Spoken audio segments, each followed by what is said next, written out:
To discuss this and the rest of the week in politics is Communications Minister Malcolm Turnbull. Morning, Malcolm. Morning. And Deputy Opposition Leader Tanya Plibersek. Nice to have you in the studio this time. It's a pleasure. Sorry for cutting you off last time. Malcolm, let's start with Qantas. Are you prepared to remove the foreign ownership component cap on the company? Are you prepared to guarantee the debt? Well, these are all matters that are going to be considered. I think everyone's in favour of Qantas remaining very much an Australian company. But Alan Joyce has a very good point in this sense, that he is fighting against his competitors, for the most part, state-owned airlines that are heavily subsidised one way or another by their governments. So Qantas is battling, and Virgin, its domestic competitor, and of course an international competitor too, is largely owned by state-owned airlines. So it is a real battle for Qantas. If it is the case that you said the majority of people want to hold on to it as an Australian company, Transport Minister Warren Truss reckons Qantas can't expect to have taxpayers bankroll the debt guarantee. So there is divisions even within your own party on where to go. There's no division at all. I mean, Warren's expressed a point of view there, but this is something that we will consider as a cabinet when we hear what Alan Joyce actually is going to put to us. I mean, he's had discussions with a number of ministers, including Warren, including me, including Joe, obviously, and we'll look at that collectively and come to a decision. Tanya, you supported Qantas in general, but you stopped short of bankrolling as well. Well, we need to know specifically what the proposal is before we can start commenting. At the moment, we've heard a few thought bubbles from what was supposed to be a private meeting from Joe Hockey. But I've got to say, my dad worked for Qantas for 21 years. I'm pretty attached to it as an Australian brand. I think most people, when they get onto a Qantas plane, love the feeling of hearing Australian accents, knowing that the maintenance record, because it's done here in Australia, is so high. There's a really very strong attachment. Would you support, if you're able to give a debt guarantee, would you support that in place of equity? Oh, look, wouldn't that be a reasonable outcome? We need to see specific proposals. I'm not going to start speculating about Malcolm, what is they're that something you'd proposing. support? A swap?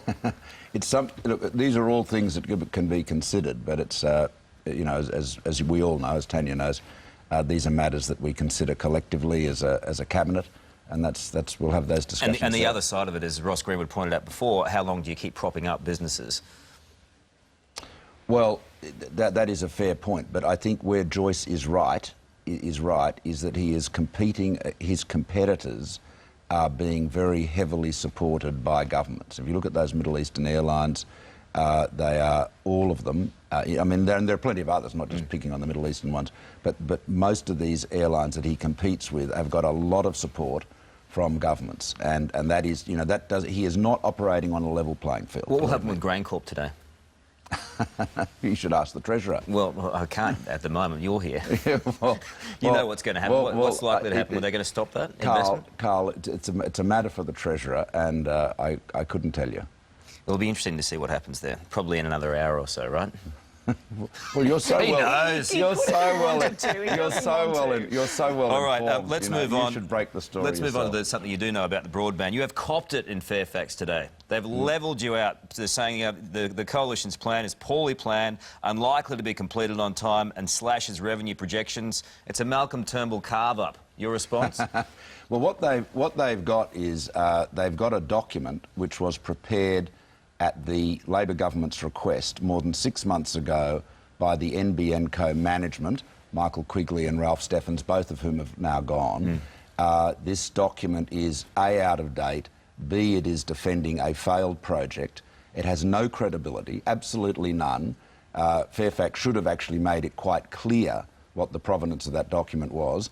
And the truth is that we will know what is actually going on the NBN very soon, because there is a big strategic review underway at the moment being overseen by the board of the NBN Co. We've got Quartermenth, the Boston Consulting Group, Deloitte's big team in there to find out what the real state of the project is at the moment, where it's heading under the old plans, what our options are for doing it sooner, cheaper and more affordably. It's a very objective study, and that will be produced shortly. And what Labor's trying to do, they're trying to muddy the waters because they're afraid of the truth. And you've seen Stephen Conroy's appalling conduct in the Senate yesterday, bullying and harassing witnesses from the department. This is a desperate attempt by Conroy and Labor to avoid the day of reckoning when taxpayers find out how reckless and misconceived this project is. So was Stephen Conroy out of line yesterday? No, I'll tell you what this is. This is so the you're endorsing incoming, what he did yesterday? This is the incoming government brief. Every department prepares for a new government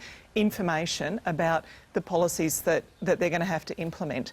Malcolm could solve this very quickly by releasing his incoming government brief. Can I just correct that, Instead, Tanya? no, I don't want to interrupt. Malcolm, but you just, are interrupting. No, but you're making a mistake. It's not the department's brief.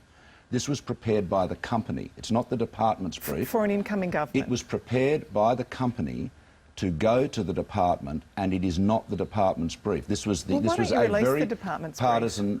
Well, because Why is it a secret document? I released my incoming government brief last time we came into government. Your government's released none of them. this is, Carl, is this is setting not the up, department's brief. This it's is the company's setting document. up to break another promise. This is a secret document that doesn't need to be secret, and it's a set-up to break another promise, just as has happened with the education promise. Finally and quickly... Our promise is to tell the truth about the NBN, and we'll honour that.